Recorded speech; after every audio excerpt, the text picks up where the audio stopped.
Deixa eu te fazer uma pergunta que, na verdade, é muito bom para esclarecer para quem está assistindo.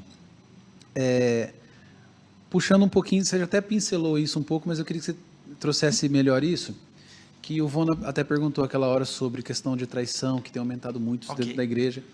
E a gente, inclusive, a gente vê casos de julgando ao olho humano, a gente fala assim, graças a Deus que largou, porque esse está fazendo mal para o outro. Uhum. Mas a gente sabe que biblicamente não é assim. Qual é a melhor forma de se agir num caso desse? Bora, vamos lá. Num caso que uma das partes não quer mudar. Ok, Quando a gente olha de fora e vê, tá. ainda bem que largou, né? Não no é, nosso olhar. não é um casamento que os dois estão tentando Ok. construir. Vamos lá. Vamos. Teria que ser. Sempre é importante a gente entender que cada caso é um caso. Mas pega a sabatina que Jesus sofreu ali quando o pessoal veio encontrar na carta de Moisés uma aprovação para o divórcio. Jesus ele começa a explicar, não vou abrir a Bíblia, vocês sabem. Ele começa a explicar. Dureza do coração, no princípio o Criador não fez assim. Ele não fala nem de Deus, ele fala do Criador, porque quando fala de criação é um princípio, ponto. Porque Deus criou. E ele vai explicando. Quando chega no final, ali tem uns 3, 4 versículos. Mas a ideia que dá é que ele passou horas ali falando, porque eles perguntaram em casa para ele sobre isso também.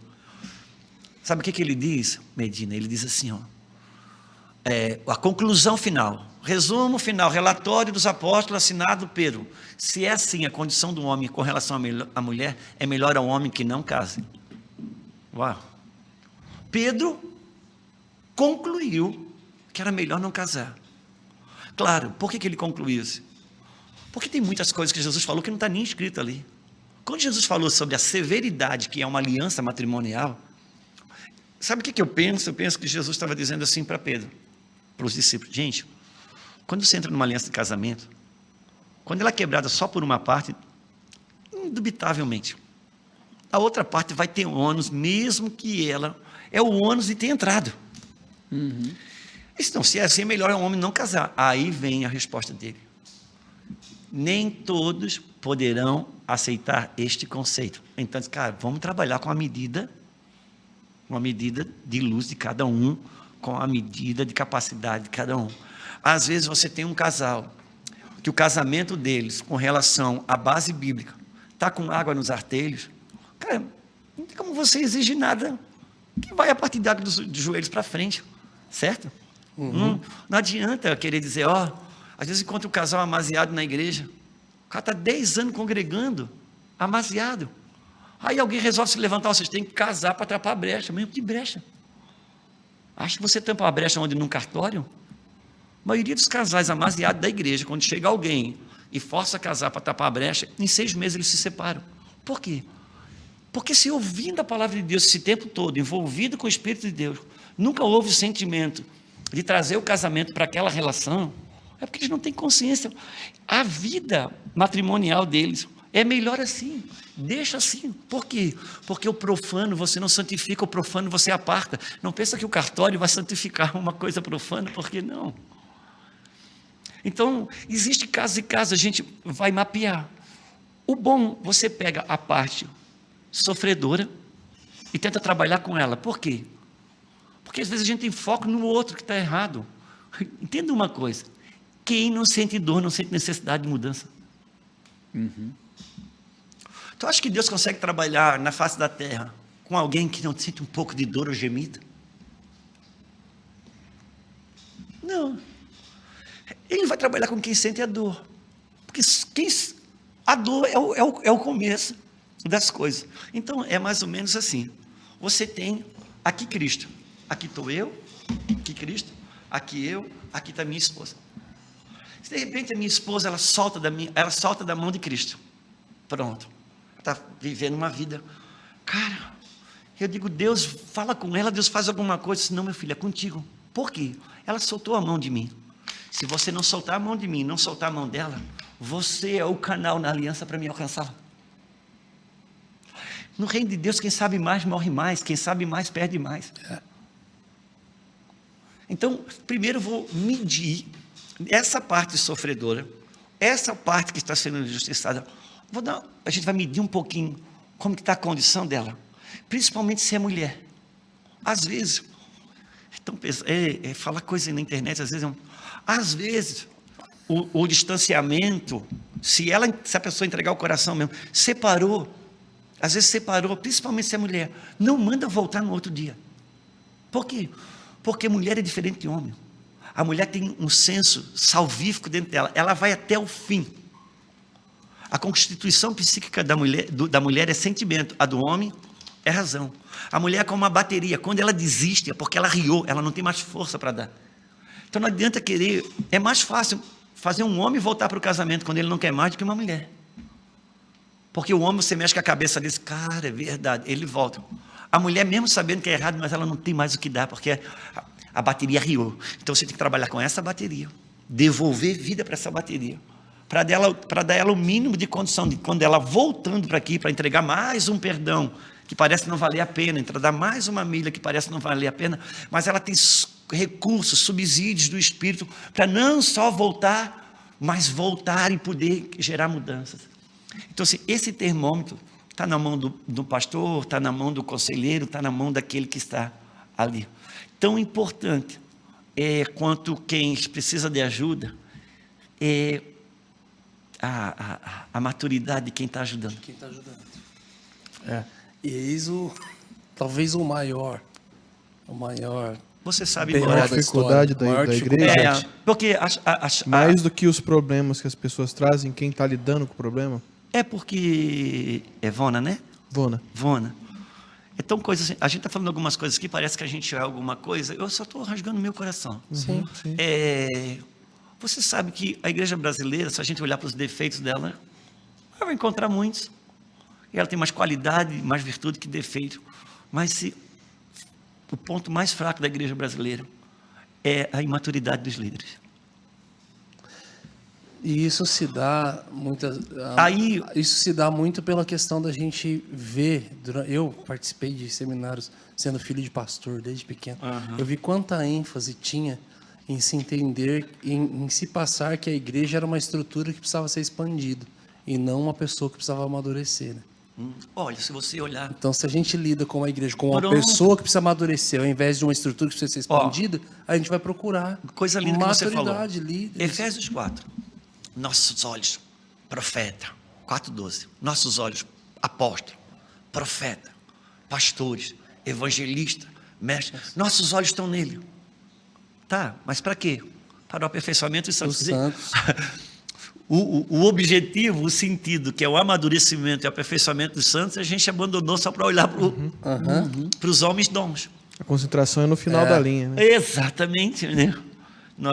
E até porque a Bíblia diz que Deus deu pastores para a igreja, não a igreja para pastores. Ele deu uns para apóstolos, outros para profetas, outros para pastores. Então, assim, é uma lida, mas eu não gosto de ficar contabilizando muito isso.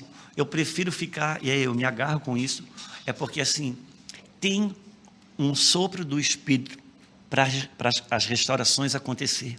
Ele está pairando sobre a igreja brasileira, ele está pairando sobre nós. Tem um sopro do Espírito. Então, precisa de um pouquinho de a gente acreditar, porque nós temos um extrato ainda de uma memória de ter lançado a noite toda a rede e não ter pego nada. Ele está dizendo, cara, faça as mesmas coisas pela primeira vez. Lança, porque o Senhor, cara, Ele está trazendo um favor. Vocês quem viaja para fora do país, sabe que ainda, cara, essa nação, ela ainda tem um azeite, ela ainda tem uma lágrima, ela tem um sorriso, ela tem algo. A única coisa que a gente precisa hoje, não é a única, mas uma consciência geracional. Cara, tem que partir da casa. Nós temos que começar pela casa. Belém, a casa do pão. A casa do pão. Eu não posso imaginar filho de crente, criado na casa de crente, na igreja, de 0 a 17 anos. 17 anos ele vai para a universidade. 6 meses depois, ele volta dizendo que é ateu. Um professor, 3 vezes por semana, deu de comer a ele um alimento mais forte que 17 anos comendo dentro de casa.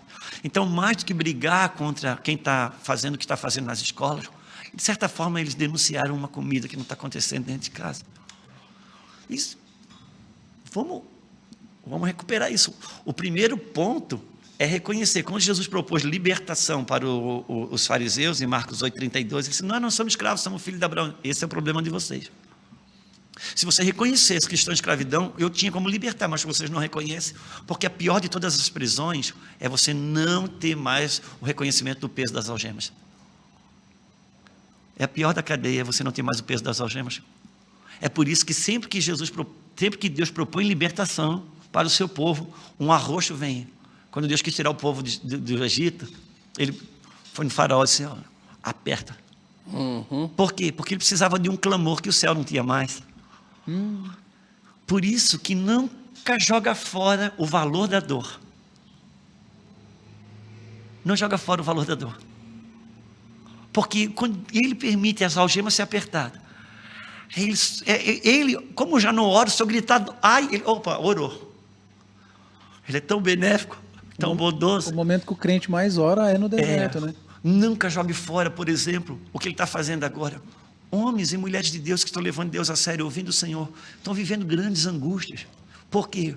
Porque ele não está reformando nada, ele está fazendo algo novo. E o novo ele faz a partir do zero. Por isso que hoje tem um vazio acontecendo. Ao mesmo tempo que a gente conhece Deus, que tem unção, mas tem um vazio. Um vazio que me dá uma ansiedade de eu botar alguma coisa no lugar. É uma angústia, um vazio que você olha do lado de fora, as coisas estão boas, por que aqui dentro não está? Você se sente até um ingrato. Ele está construindo um buraco, devolvendo aquele lugar da arca, o meio que é ele que fala. Então a angústia, ela me prepara para o peso da glória. Tem gente que acha que Jesus suou sangue porque ele estava guerreando com o diabo. Não, ele estava sofrendo o peso da glória, porque a glória tem peso. Por isso que os discípulos não conseguiram ficar em pé. Não tinham preparação nem física para o peso da glória. Então, assim, há toda uma coisa acontecendo. Sabe, essa dicotomia que tem na vida de um homem de Deus, de uma mulher de Deus. O ai de mim, envia-me a mim. O terrível e o glorioso. Cara, você vive uma glória com o Senhor, mas você vive uma guerra correspondente. São batismos de novos níveis que Ele está montando, se estabelecendo. E isso é até o fim, pastor. Cara, eu acredito que isso não vai mudar. De glória em glória. Eu acredito que isso não vai mudar. Isso não vai acabar nunca. Porque parece que mesmo que você não esteja em meio à crise, não, deu um sentido que não é nem uma crise real e física que é gerada, mas de alguma maneira a angústia de talvez uma crise é gerada pelo Espírito para que essa busca aconteça. É disso que eu estou falando. Deus, a angústia não é a tristeza, uma angústia que você não sabe de onde que vem. É quando Deus conseguiu encontrar em você um pouquinho de espaço para Ele colocar uma angústia dele, para Ele poder agir na terra. Para uma busca. Sabe quando o apóstolo Paulo diz que cumpro no meu corpo o resto das aflições de Cristo? Cara, será que Cristo não sofreu o suficiente? Sabe o que ele está dizendo? Ele está dizendo o seguinte: eu cumpro no meu corpo o resto das aflições de Cristo. O céu quer colocar alguma aflição do céu em mim, só que eu estou com a minha vida cheia das minhas aflições, não cabe uma aflição dele. Entende? Eu vou concluir falando sobre a questão da Ana, lembra? Vocês conhecem tão bem essa história e já conhecem essa ministração sobre isso, mas é uma ilustração melhor para mim. Ana, ela tem um perrengue, precisa ter um filho, tem um problema com a rival, tem um problema com a desonra, enfim, tem uma dor. Ela vai orar. Ela chora a dor dela. Ela reclama a dor dela. Pois bem, o céu não responde. De repente ela começa a adorar. Quando ela começa a adorar, ela entra num lugar em Deus e ela produz um choro. E o sacerdote diz, ela está bêbada. Você acha que ela foi a primeira pessoa que chorou orando ali? Se tinha um lugar que todo mundo chorava, era ali. Mas por que ela foi confundida com bêbado? Qual foi a única vez que as pessoas foram confundidas com bêbado na Bíblia? Em Atos. Claro, ela pegou um choro que não era dela, era um choro do Espírito. Ela estava dizendo, Deus, eu preciso de um filho. Você sabe, Deus precisava de um sacerdote. E Ana começou chorando a dor dela, Senhor, me dá um filho, eu preciso de um filho. Até que ela foi entrar num lugar em Deus, e Deus ela ouviu. Ana, eu preciso de um sacerdote. Senhor, eu preciso do filho. Ana, eu preciso de um sacerdote. Deus, por favor, Deus, me dá um filho. Ana, por favor, me dá um sacerdote. Deus, eu quero te dar um filho. Eu quero te dar um sacerdote, Deus. Ana, eu quero te dar um filho. Sabe quando ela saiu da dor dela? A dor de Deus pôde entrar nela. Então, as angústias que vêm é quando Deus está gerando algo dele em você. O pastor Luiz Hermínio, ele tem um exemplo muito lindo. Ele disse que ele estava com um sério problema no braço, de tanto microfone, e o braço estava endurecendo.